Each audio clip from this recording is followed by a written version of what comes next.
Bethel Park, welcome to another new BPTV television show, The Creative Process with Vince Ornato.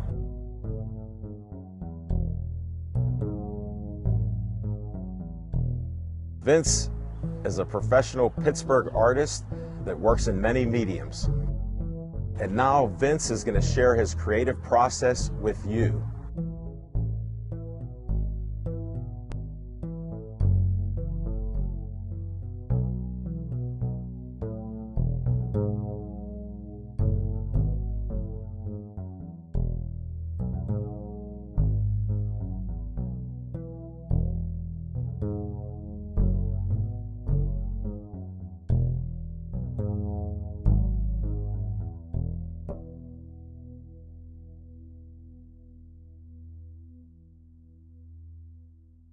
Welcome to your show. Welcome to my world, Al. How did you get into this, my friend? The art. Years ago, I was coming out of college, and I wasn't sure what I wanted to do for a living, but I knew I wanted to... Hold it, let me interrupt you. Tell them what you were doing at the time, because this is so interesting to me. Okay, I was actually an iron worker. Off and on for about 7 years, I was a iron worker out of local Union 3. So let me get this straight. Out of high school, you didn't go to college? Yeah, I did, but in the summers, when I was 17, I got out of high school and started iron working in the summer before my freshman year in college at Pitt. Okay, and tell them where you grew up. I grew up in Brookline. I was born in the Hill District, and we moved to Brookline, and that's where I grew up and went to... No wonder we get along. I tell similar stories, only I didn't grow up in Brookline. Yeah. That's fascinating. So you become an iron worker part-time. Right. And that was, and when work was good, when I mean good, that there was a lot of work, and I was able to get on in the summers through college. And basically, looking back on it, that's how I paid for college and supported myself through those years. And so you've been an independent type of guy and businessman, actually, even though you weren't necessarily in business, right? I've been independent, that's for sure. Thinking for myself for a long time. But and then when I got out of Pitt, I was a writing major and actually rhetoric major. I had a double major at Pitt.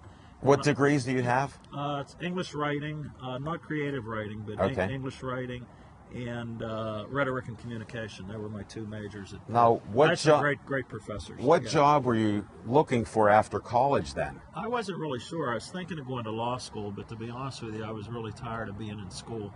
And well, 7 years, right? No, 4 years. Okay. But for 2 more years after school, I kept ironworking. Okay. Basically, that's what I was trying to get out, that you actually weren't in the career we're going to talk about shortly. I'm trying to give the foundation on how you even come about becoming an artist. Yeah, a lot of people, Al, as you know, when they meet me and see my artwork, they just assume I went to high school, went to art school, and then started out, and there I was. But it wasn't like that at all. And over the years, I found many full-time working professionals have more of a twisted path than a straight path. Sure. Because you're pursuing something that's inside you that's really kind of laying dormant, and it gets activated for various reasons, and you start... Let me digress a second. As a child, did you draw? Yeah, I was... like independently, then like I colored comic books, right. But then I would try to draw different things like landscapes and other stick people. Yeah. So I wasn't very sophisticated, but I liked drawing landscapes. Well, I drew. All kids draw. But it was really in 2nd grade, I could still remember, I went to Our Lady of Loretta, and the nuns actually spotted my drawing ability as being somewhat better than the other kids, and I remember being encouraged by them. And what did you draw? I just drew. You just have that feeling. I just drew, but it seemed, I'll keep this real short, but in one class, the teacher, I think it was Sister Daniel, she asked one of the kids to draw something on the board, to draw a farmer. Sure. And I filled up the whole entire board. I didn't realize that was... Well, then keep it short. I don't want to hear all the detail on the animals. Yeah, but that's exactly it. I've told the story before. It wasn't until I was in my 30s, because everybody stared at me, all the other kids and the nun, Well, I knew I did something unusual. I didn't really understand it. It was really years later that it kind of kept coming back to me, and I realized I had filled up the whole board. She thought a kid would just kind of come up and draw a little kind of a stick figure farmer and go back with the lesson. But Well, thanks for explaining that. yeah. So this is like your first time that other people noticed you had a talent for it. And I'm trying to get to where we're always talking about esteeming people, Right. but you actually did something that somebody noticed, like the sister Right. and other kids. Right. So that had to get you excited then. It was strange, actually, because I didn't understand. It felt normal to me, and that's something I tell parents when their kids have a potential that they could readily see, and the kid seems uncomfortable about it. What's going on is the child is getting all this acclaim, and they don't understand it because it feels normal to them. So Right. I wasn't. This is a little extra you're getting with the show here. Right, right. So this is one way, as Vince is going to show you in future shows, how you have that talent and you can actually accelerate that through the knowledge that you're going to give people. Now, the misunderstanding that people have, I did not have a lot of talent then, but I had a lot of potential. Those are two different things. We'll discuss that another day. Yeah, but We're you're on get- your you're getting creative the point. process, Right, right. and I'm trying to show them step by step, Right. not over all the years. But now you said 7 years seems to be a magic number. And then what happened then that you got into art? Or Well, was that the next thing or not? I was a good student and I did well in school. I was put up a grade and all these different things. And so when you have good grades and all, the drawing was something that I did and enjoyed, but it wasn't something I was pursuing. We had a piano in the house. My sister took classical piano and I would play piano, goof around on it. Right. But it wasn't something I pursued. It was something I enjoyed. So I could look back and see these kind of benchmarks, milestones, Sure. things that happened in high school, different steps along the way, but I could never shake the drawing because I liked it so much. And then what happened that's, like you could say, the start of this? Do you have a specific time and point in life? Yeah, it was Tell them then. Come on, don't keep them in suspense anymore. it was a period where I had not drawn in 3 years, and I had. So you mean you didn't even draw or do anything like that? This was not continuous. I'm giving you some benchmarks when I was younger. Well, that's why I'm getting at this one. Yes, thank That's you. right, right. And I know you pretty well over the last 4 years. Yeah. They don't. Right. So let them in on this one. Yeah, as I said, it's a convoluted, twisted path that starts straightening out after a while. Okay. When I got out of college and I said I was doing construction work to make a living and support myself, I knew I didn't want to do that, but I wanted to pursue something I enjoyed for a living and give that a shot first. Right. Not worry about money. Be more concerned about finding something that was interesting for its own sake for Sure. myself.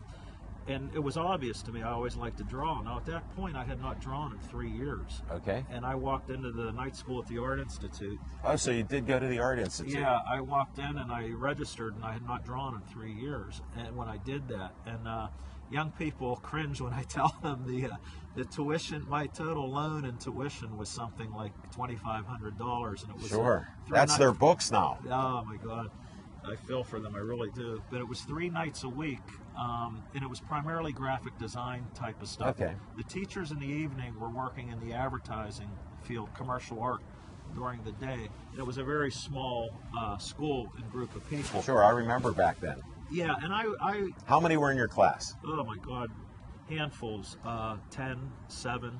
And the teachers were other business people that were in the They field? were commercial artists. Okay, Yeah, just they to were- clarify that again. Yeah, one, like there might have been a cartoonist, one might have been a graphic artist, one might have been an airbrush fellow. Sure. Well, what happened to you? What were you thinking of that you wanted to do when you went to these classes? Did anything, a spark, like happen that you said, aha? No, not really. So that didn't even happen then. I'm trying to tell people Well, that there's no- you can come to this and still be successful and be a professional artist like you. Right. There are epiphanies along the way, you might call it. Yeah. But just from doing the work, and they will not happen unless you're doing the work. It's like music or anything, acting, you will have these moments of clarities and these kind of breakthrough Right, moments. right. I'm trying to bring it out that Right. now you started in the class, and I'm sure you had homework, and now you're drawing or painting. One of the big things, and I've talked to you about this with photography, I'm not a photographer, but I know a lot about composition, visual composition. Gotcha. I do now. At night school, I was being exposed to these things for the first time, and it's Okay. very important to understand. I'm starting to hear terms I'd never heard before. Sure. Values, warm and cool colors. This was all new to me. And you wanted to learn more. I was hungry for information. See, and I had that's to the figure thing. it You're out. passionate about this, and that's why this show is just going to be fantastic. So this is the gradual process. So now Vince, the artist, had his aha moment that he's in graphic design, etc. Yeah, I heard a great story when Chuck Noll passed away. Different ex-players told stories, and one of the ones I heard was Chuck Noll said that this game isn't to be played with emotion; it's to be played with enthusiasm. Right. There is a difference, and I hear the word passion, enthusiasm a lot, or I'm sorry, passion and emotion a lot. But I had enthusiasm for this to learn. and Well, I figure this feel out. that I have an enthusiasm of passion. Yeah, That's why I yeah. bring it up. Yes. So I combine them both. Because as I tell people, I did things to make a living drawing and painting, as far as the effort behind it, that I would not have done with some endeavor that I didn't enjoy for its own sake. Sure. Now, But we're not going to get to that point yeah, today. Yeah. Because But- we're talking about right. what you're doing then as we make the progression and how some of the artwork we're going to show a little bit later, how fantastic it is. You know, and that's what we're going to get out. But I just want to show the growth that you're having and the inspiration, which it's an honor to be able to interview you because of what you've done from your background and not even knowing exactly what you do, but you wanted to have something that you were enthusiastic about. Yeah, and if you, people have told me that they have trouble identifying something that they have that kind of energy for. Well, it sounded like you did for a while, Well, back right? Well, if you want to go back Yeah, to then, not to well- argue with you, but to bring out a point, when they watch this show, like, thanks for watching our show, because you're going to learn something on what this gentleman overcame. Yeah, it's funny. You have to really remember what it's really like to be 14, 15. Everything is so new that you have these sort of urges and instincts and things, but you don't know how to process them yet. Right. Or you may be in an environment, my family environment was such, it was very blue collar, although I'm very fortunate that everybody in my family read books, and there were, I'll music second was that the house. emotion. I'm a Yeah. book reader today at my Exactly. advanced age. Right. And let's keep doing it. Right, Now, with the right. art, now what happened next? You're Well- in the Art Institute. Yes. Now, how long did you go to school there? There's it was a 1 year course. But 1 year? Yeah, it was 1 year, 3 nights a week. And at some point in there, my sister handed me a newspaper. There was an ad to be a sketch artist at Kennywood Park. Okay. You're kidding. What a fun job that is. It was very hot and long hours, but I went down there, and this was right after I enrolled in night school. Remember, I hadn't drawn in 3 years. I recall that. And they showed me later my interview notes. For talent, they wrote average, and they put for desire, they put an arrow like off the chart. They saw I was really serious, and they had 200 and some phone calls for this. And anyway, You got selected. I got selected. Number one. No, I was number one, but Were there others doing this? is oh my yeah, question. Okay. yeah. There's a handful of young people, and I was a year or 3 older than most of the applicants. Sure. Because I was starting this after college. I was about 23, 24 years Okay. old, and I just started working hard at whatever was put in front of me. What was your art-wise, first task? Do you remember? as a sketch artist? At Yes. Kenny, I had we were doing side view chalk portraits in 5 minutes, and I can get into some of the technical stuff, but I'll do that. Please later. do not. Right, because that'll bog everything down. But at some point while doing that, I also got acquainted with caricatures, which I was always fascinated with. Okay. Now, in and of itself, but it was also really that black line on a white piece of paper, the drama of it and the confrontation of it Okay. while you're drawing. It was just hard. It was. I mean, I never would have thought So- like that. Right. There's drama and confrontation Right. and a black line. Just so you know, and I don't know about the people out there, Right. this is so fascinating to me on what may be mundane to you. I don't know. No, it's not Okay. mundane. That All is right. not. Just wanted to check. But But it's so repetitious with the one line, but it's such a variety of things. We'll get into that later. Yeah, I talk in analogies a lot to get people to understand. If anybody plays golf, you're come over the golf ball and you have to figure out your shot, and it's a moment of confrontation. It's a whatever you do, you have to figure things out, and contrary to what people believe, drawing does come naturally, but drawing well does not. Okay. You can go in any first grade art class and kids are sitting there drawing, but Right. are they drawing well? That's a different Well, I'm going to discussion. take it that you drew that chalk art well. Not in the beginning. I had to work at it and figure out how to do it and learn from the other. What's cool about those situations, much like night school and any school really, it becomes an incubator, and the serious people find each other and the pretenders find each other. Sure. And the serious people start separating and talk about work. No matter how good you've become, you still talk about it like, I need to improve. What are you Sure. doing here? You start looking at historical art and so on. Let me dig in a little deeper here, because you were going to school 3 nights a week. You're working daily at Kennywood, or how did Yeah, that that all work? That's what I started- wanted to try to right, add up, right, because right. I'm pretty good with math, Right. and I'm figuring you're working there full time during the summer. Right. So how was school going, and did that dovetail into it, that as you learned more it helped you, or it was a little different? Well, I start developing another skill, learning how to live very cheaply. Okay. Yeah, ramen noodles, macaroni and cheese. All these people are neurotic about food these days. I'm glad those meals existed at McDonald's and places like that, because then you get roommates. You figure out a way to exist while learning this craft. And at that time, I reasoned that the money was less important than the time I could put into. So you were building the foundation. I talk about your career. Yeah, because and this is the start of it. Yeah, I did not go to a formal 4-year straight college and all.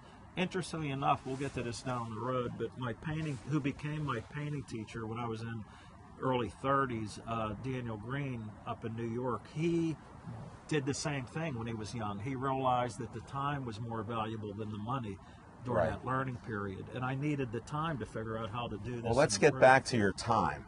So this first summer at Kennywood, how did it go? Was it successful, or Yeah, were you mean, happy and yeah. you made some money? Or Yeah, I was happy that I wasn't iron work, and I was happy I wasn't working with my back. I was working with my brain, and I was on some. and kind your of left road. hand? And my left hand. Okay, just wanted to get that out there. He's a lefty. And my the pursuit of this, I was actually doing it. There was a lot of satisfaction that went with that, and it was interesting. And Well, here's the nice thing about it. You were actually getting paid for something you enjoyed that you didn't know exactly how to do it, right? That's right. That's right. I took the attitude, unlike some, and I tried to tell them this, I took the attitude, instead of me paying a school to learn, people were paying me to learn, even though it was a little bit of money, and they didn't see it that way, but I was pulling Well, I think it's something from your off, blue collar background that you would say that. And that's because that's similar to what I've been through. Yeah. I've been yeah, paid to do things, Right. and it's helped in my career down the road. Right. And you right. don't realize it at the time exactly. You know it, but you don't realize it. So now you finish this summer. Right. Was there a chance for employment again with Kennywood, or? No, an interesting thing happened. People will get a kick out of this part. I'm drawing, and I turn around. I'm at Kennywood. Okay. I stand up. There's a man standing there who. Kenny the kangaroo? No, it was Okay. Cause Sarapara. And if people know him, they'll get it. I didn't know him at the time, but he was the kind of promotions guy for the VIP 2001 nightclubs. I in do those know him, days. yes. And What happened? well, next thing I knew, he said, "Would you like to come out and do this At the VIP? VIPs a couple nights a week, and we'll pay you?"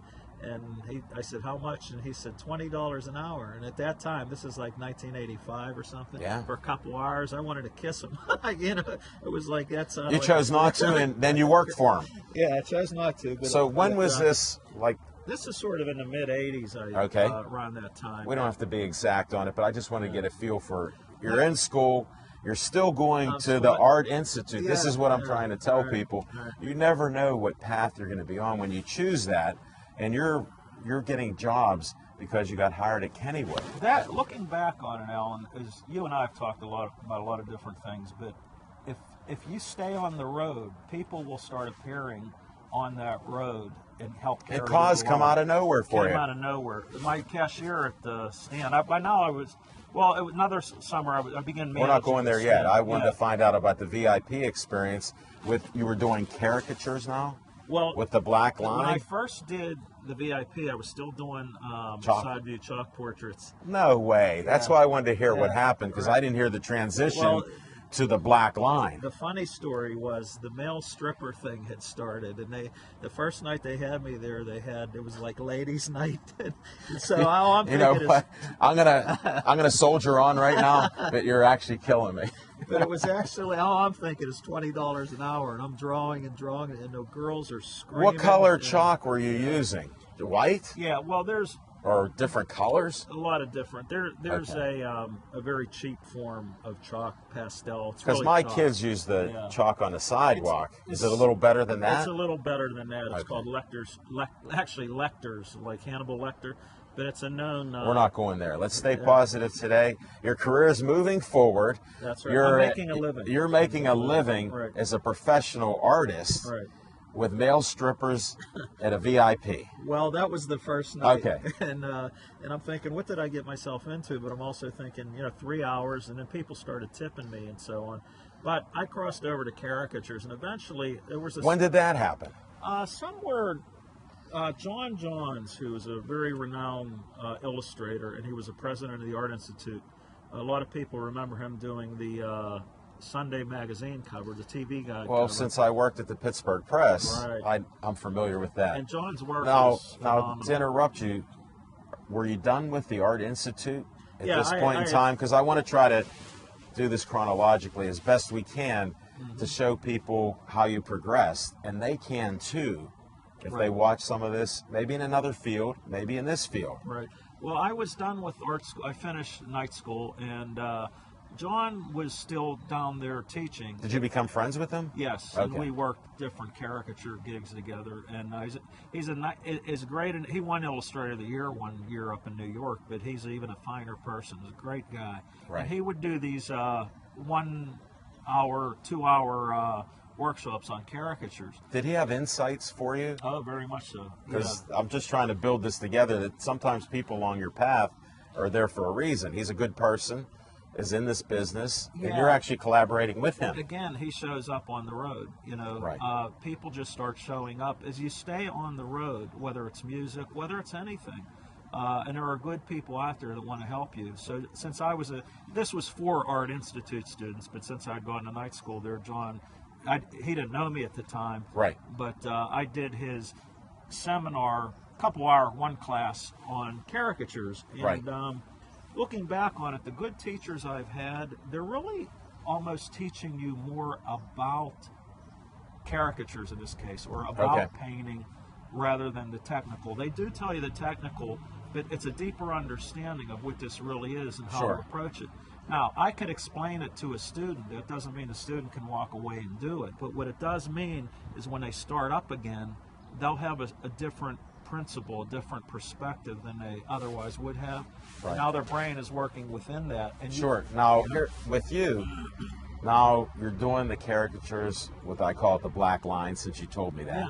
Yeah. So now you're doing this. This is like, did you get hired again at Kennywood? Well, what Because you didn't happened- finish that part of it. Well, I'm back at Kennywood, and I'm sketching at the VIP nightclub. Okay, Now this I'm is the doing- next year. Yeah. All right. Well, the VIP ended up being about 2 years at all four of their clubs, a couple nights a week. Really? Yeah, it was really interesting, and with the characters. We'll talk about those stories Yeah. off the show, okay? But there aren't any down and dirty stories to tell. But Well, then we I'm won't talk about sorry that. to You upset disappointed me. Disappointed I'm you. disappointed.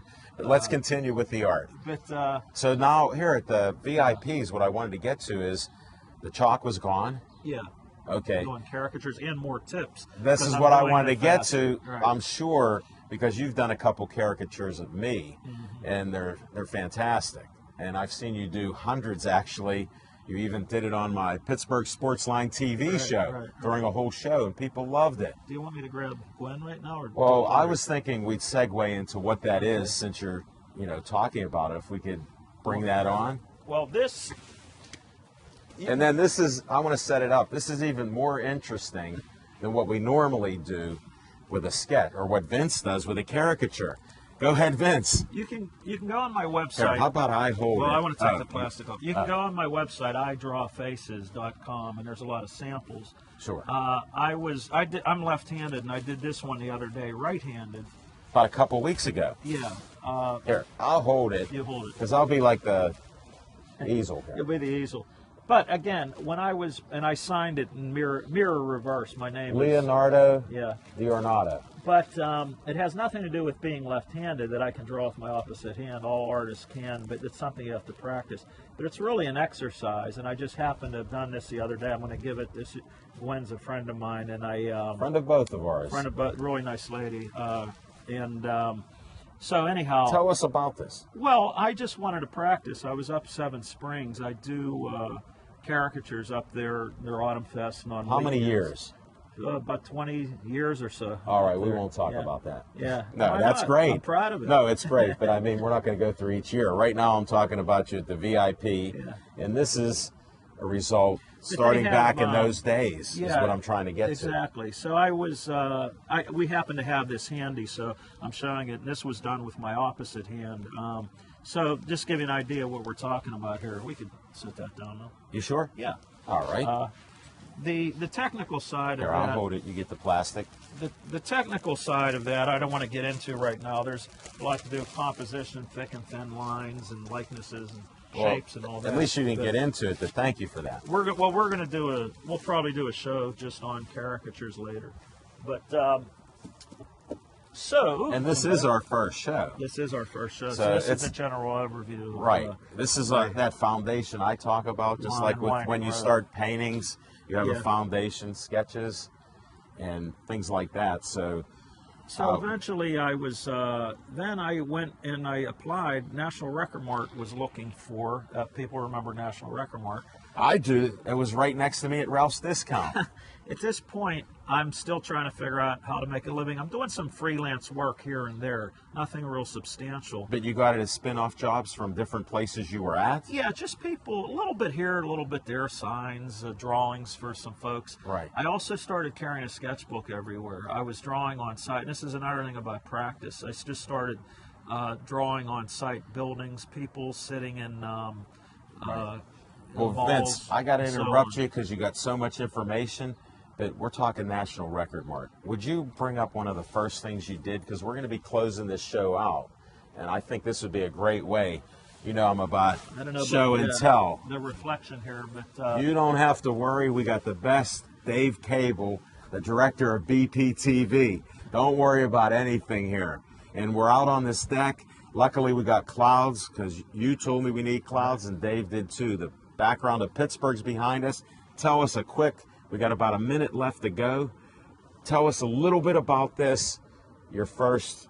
well, this was a typical of the type of things I would do at National Record Mart. I had to do ideas for the store, signs, concepts. I did hand done signs. I was Sure. one of the only left-handed sign painters around. But, I believe it. But anyway, this was an ad for Heartthrobs. It was the Valentine's Day promotion, and I did this sort of mock-up of a biker gang or something. No, called it looks Heartthrobs. great. And this was the type of thing I was doing as I was easing into painting. Okay. And so do we want to pull up some of the paintings, or what are we doing? I don't know if we have enough time for all that on this first edition. Okay.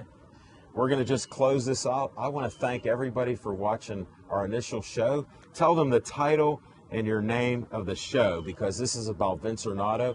I'm Al Levine, the Talking Machine. I'm honored to be introducing Vince. I may appear in another show or two, but this is going to be a monthly show, so stay tuned for it. Tell us, Vince. This is called The Creative Process with Vince Ornato. My websites are idrawfaces.com and vincetheartist.com. Thanks for watching.